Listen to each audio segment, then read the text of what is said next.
Di situ banyak orang, jutaan orang bahkan. Di sisi kanan saya ketika saya jalan, di sisi kanan saya tuh banyak orang yang dibakar sama api gitu ya.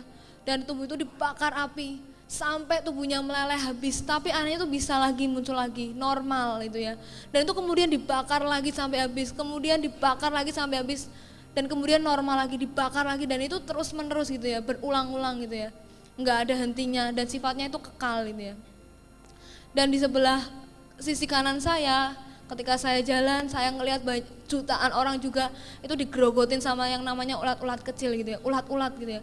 Jadi kalau di firman Tuhan dikatakan di sana tuh apinya enggak pernah padam, ulat-ulatnya enggak akan pernah mati, itu benar gitu ya. Jadi di sana tuh jutaan orang tuh teriak-teriak kesakitan. Banyak yang dibakar api, banyak yang digerogoti ulat-ulat gitu ya. Dan tuh tubuh itu digerogoti dari bawah sampai ke atas gitu ya. Habis, tidak bersisa, tapi anehnya bisa timbul lagi, dan itu kemudian digerogoti lagi sampai habis, kemudian timbul lagi, dan itu terus menerus gitu ya. Olehkan kepala saya ke arah sebelah tengah, tiba-tiba ada kerusuhan di sana, semuanya rusuh. Lalu di sana datanglah satu orang yang digotong di sesuatu seperti tanduan, dan orang itu berupa tengkorak yang sudah leleh tubuhnya. Jadi saya melihat tubuh supranaturalnya itu leleh. Dan orang itu saya tahu cowok, maaf saya ngomong agak vulgar, saya melihat separuh penisnya. Penis yang leleh, separuh. Dan saya melihat setelah itu, orang itu tidak dijamah, tidak dipegang oleh setan-setan itu, cuma diteriaki, yang artinya masturbasi. Dan mulut orang itu megap-megap seolah-olah setuju, ya sudah. Padahal mana bisa dia masturbasi. Setan itu cuma selebrasi, dia cuma merayakan kemenangannya. Pernahkah Anda menang sesuatu contohnya, atau Anda ulang tahun lalu di setel video-video Anda, atau waktu Anda menikah di setel dulu pertemuannya gimana? Setan itu suka memainkan memori kemenangannya, beria-ria di atas kesakitan orang. Makanya orang yang kayak setan kan punya sifat yang sama. Lalu mereka semuanya berkata masturbasi. Si pria itu megap-megap. Langsung dari detik itu juga keluar pertama-tama dari lubang di daerah penisnya. Kenapa lubang? Karena sudah leleh, tinggal ada tengkoraknya. Dan itu sesuatu seperti tulang, tubuh supranatural. Ternyata roh itu punya tubuh. Keluarlah sesuatu seperti cacing-cacing tak terhingga. Seperti cacing. Itu gak tahu apa. Karena saya tahu setiap cacing-cacing itu seperti mereka itu tahu kemana mereka harus pergi dan menyiksa. Dan keluar dari seluruh lubangnya. Pertama dari kemaluannya, mata, telinga, mulut, hidungnya keluar semua, menyembur dan menyelimuti dia dengan cacing-cacing itu dan menjilati dia hidup-hidup. Roh Kudus bilang sama saya, orang ini mati sudah cukup lama, tapi karena dia terdesak seperti koin mendekati ke lautan api, dia terkontaminasi hanya menghirup asapnya.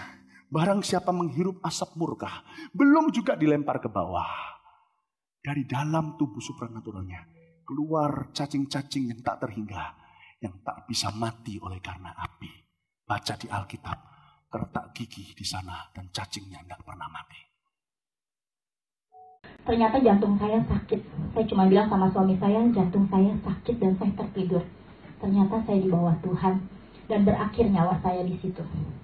Tapi saya menangis dan saya bilang, Tuhan, berikan saya waktu, karena saya meninggalkan satu anak kecil dan saya berjanji sama teman gereja saya untuk melayani Tuhan. Oke, saya digiring ke jalan kanan dan kiri. Disitulah saya dibawa Tuhan ke surga neraka.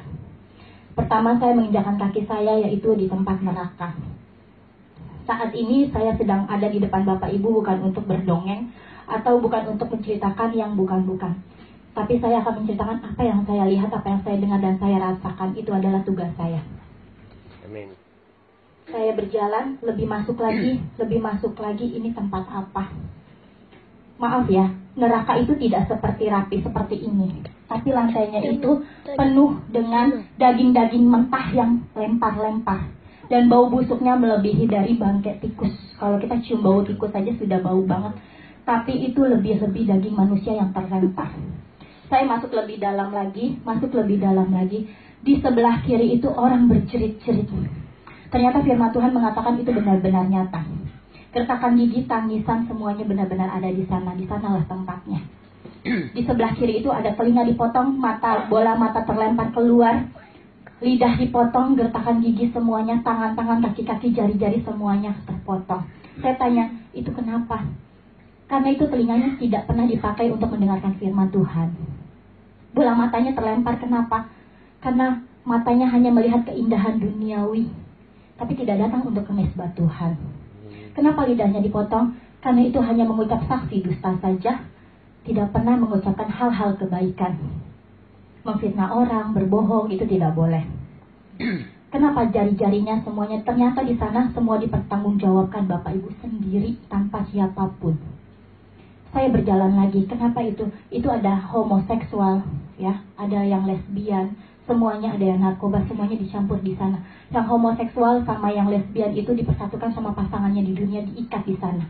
Dan kelaminnya itu dipotong, digunting, numbuh lagi di sana bersifat abadi.